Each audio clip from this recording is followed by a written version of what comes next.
Зборуваме за past simple и present perfect tense и целите на овој час е да ја повториме формата и употребата на past simple tense и present perfect tense, како и да ги усвоиме разликите помеѓу овие две глаголски времиња. Бидејќи ова наставна содржина е предвидена за 8 одделение, јас ќе зборувам на англиски јазик. Past simple tense. The affirmative form of the past simple tense is formed with a subject and a verb. The subject is the doer of the activity, which is usually a personal pronoun or a name.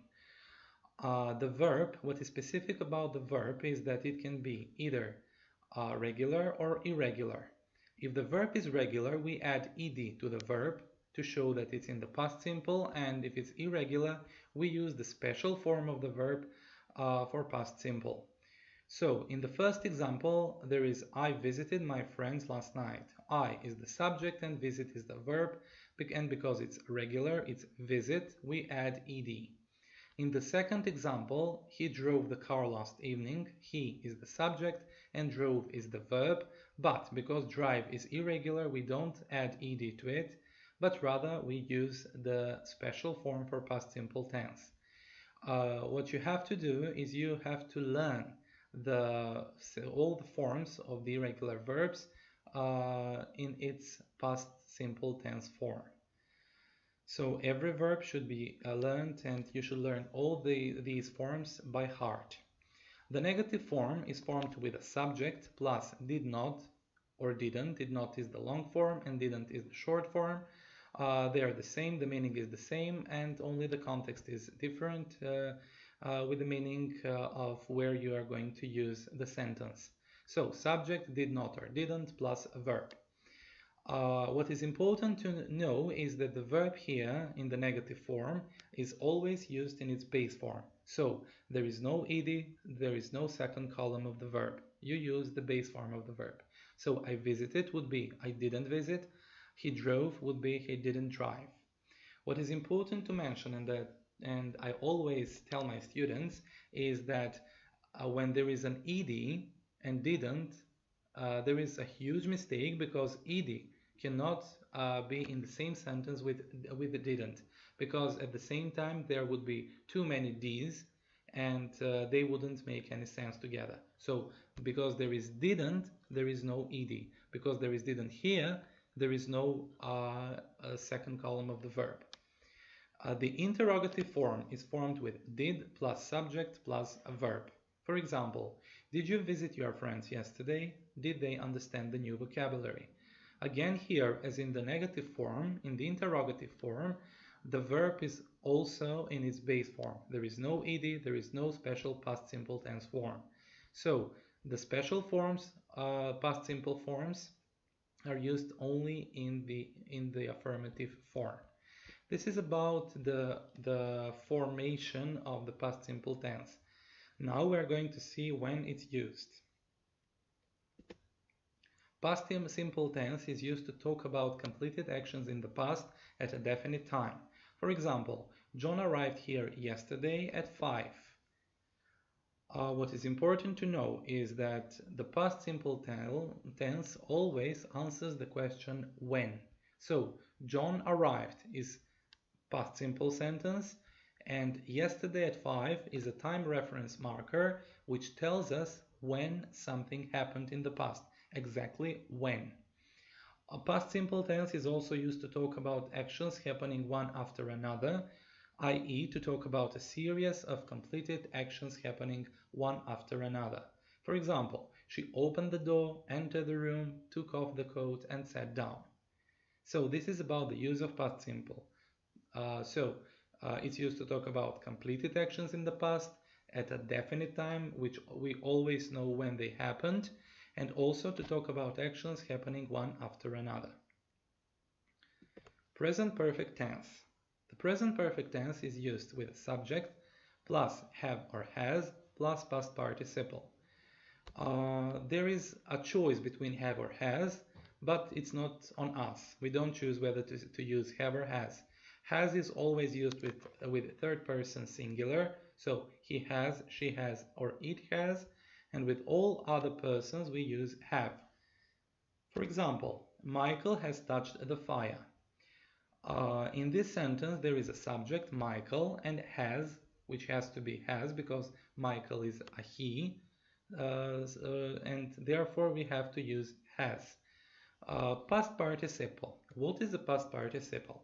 A past participle is a special form of the verb, which again has to do with the regularity of the verbs. So, if the verb is regular, to make it past participle, then we use ed.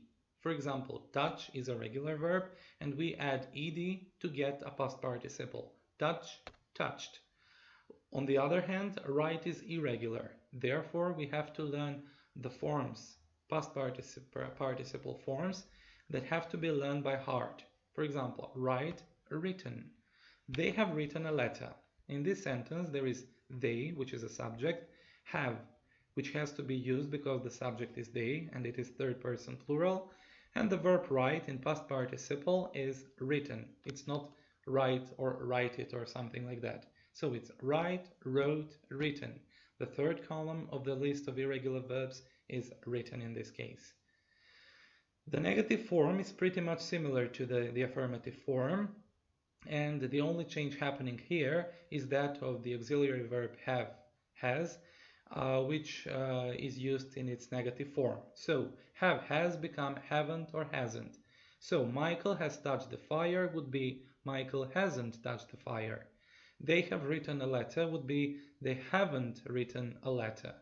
So what is important here is to know that, again, haven't is used with all persons except for the third person singular, where we use hasn't. And the interrogative form is made with an inversion between the subject and have or has. So I have would be have I. You have would be have you. He has would be has he. Yes. So have or has plus subject plus past participle. Has Michael touched the fire? Have they written a letter? Are the examples in interrogative form.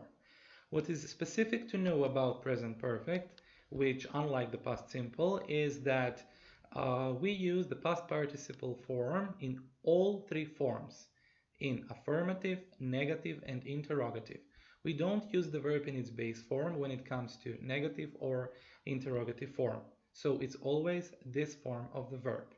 This is about the form of the present perfect tense. Now we will see when it's used. The present perfect tense is used to talk about past actions with no time reference. For example, I have bought a new book. In this example, we don't say when, but rather we put the emphasis on the activity. So present perfect is more concerned with the activity, not the period when it happened.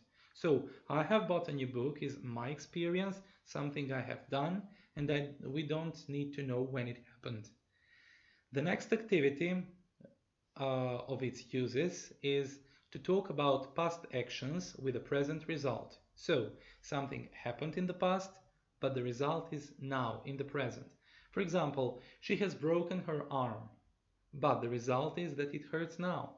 So she has done the activity in the past, sometime in the past, she did it in the past, but the result is in the present. So she has broken her arm, we don't know when, but it hurts now. So past and present, present result. Use C is similar to B. It's used to connect the past with the present. For example, I have lived here since 1994. So I started living there, here, at a certain point of time, and it still goes on. So it started in the past, but it's connected with the present. It's happening now. What Macedonian learners of the English language do, and they make a mistake when they do that, is that when they translate from Macedonian into English, they would say, for example, if they want to say "Јас работам како наставник 3 години," they would translate it as "I work as a teacher for 3 years," which is not correct.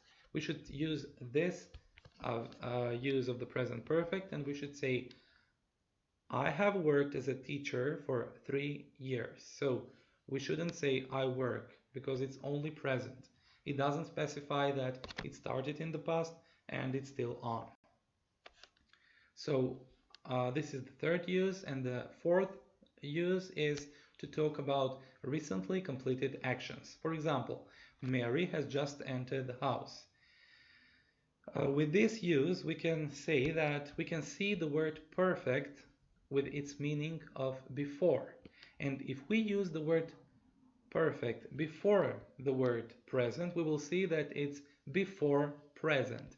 So this use has to do with something that happened before the present. It's still in the past, but it's not that distant. For example, Mary has just entered the house would be translated as Mary što туку влезе во куќата. So it's something that happened in the past, but it's close to the present. Now we are going to see the main differences between past simple tense and present perfect tense. To do that, we have to know the closest verb tense equivalent in the Macedonian language. For the past simple, it would be минато определено свршено време, which means that it happened in the past, we know when, and it's completed. It can never happen again. Present perfect in Macedonian would be translated as минато неопределено време. Минато means that it happened in the past, but we don't know when. The past simple, to see again, shows that something happened in the past at a definite time. He found the keys yesterday, so we know when, and it's completed. Or, Shakespeare wrote 37 plays. This is a completed past action with no possibility to be repeated, because Shakespeare is dead and there is no possibility that he will work again. On the other hand, the present perfect tense is used to talk about past actions with no time reference. For example, he has found the keys. Here, there is no time reference which would tell us when the activity happened. What is important is to know that something happened. And also, the other use of present perfect would be that, unlike the past simple, here there is a possibility of the action to be repeated. For example, Venko Andonovski has written 3 novels. Venko Andonovski is an author which still works, he is still active, and there is a possibility for him to write many more books. So that's why we can say that past simple is completed, it can never happen again, whereas present perfect can happen again. So there is a connection between the present and the past, and also the present result can be seen now. If everything is clear, I want to suggest something more, and that is that there are certain expressions that we can use to distinguish between the past simple and the present perfect. When you see these expressions, last, night, evening, and so on, so everything combined with last or with ago, 3 days ago, 1 year, 2 months, and so on, you should know that it's past simple, because this tells us exactly when something happened, or yesterday, for example. On the other hand, present perfect is used with the following phrases: just, already, yet, never, so far, ever, for, since. So, whenever you see these phrases, you should know that you should use the present perfect tense.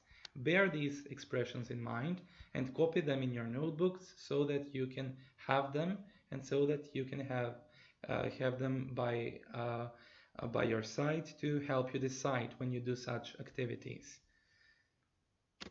What I want us to do now is to see these illustrations and to imagine that these 2 windows, this one and this one, let's say, were broken in the past. In the first illustration, we can see that this window there is still something on it, and here there is nothing. What I want you to do now is to tell me which sentence, A or B, you're going to use for the first illustration and which you're going to use for the second illustration. If you chose sentence B, someone has broken the window, for illustration 1, then you're right. Why? Because it was done in the past, but the result is still here. So somebody has broken the window, someone has broken the window, and it's still broken. I can see the result. And in the other illustration, somebody broke the window, but it's fixed now. So someone broke the window, but after that it was fixed. There is no present result in this example. And finally, there is an exercise that I want you to do alone, individually. Please bear in mind and pay attention to all the expressions in the sentences. And in order to do this activity, where you should use the verbs in brackets in either past simple tense or present perfect tense, I want you to stop the video, to concentrate on the sentences, and after that, I'm going to explain at least two of them and with their uses. The answers are: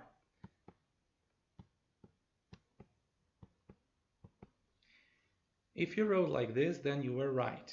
And why are these like that? The first sentence is you drank the orange juice yesterday. It should be past simple because we know when something happened. In the second sentence, Beth has worked as a nurse since 2000. There is the word since, which shows us that something has started and it's still on. In the third sentence, have you seen the mountain yet? The word yet tells us. In the fourth example, John didn't buy a new car when he was in London. When he was in London tells us that it happened in a certain period, which we might know when it was. And the fifth sentence is, did he meet you last evening? Last evening shows us that we know when something happened, and that's why it's in the past simple tense. I hope that this lesson will be useful for you, and I hope that you learned something new.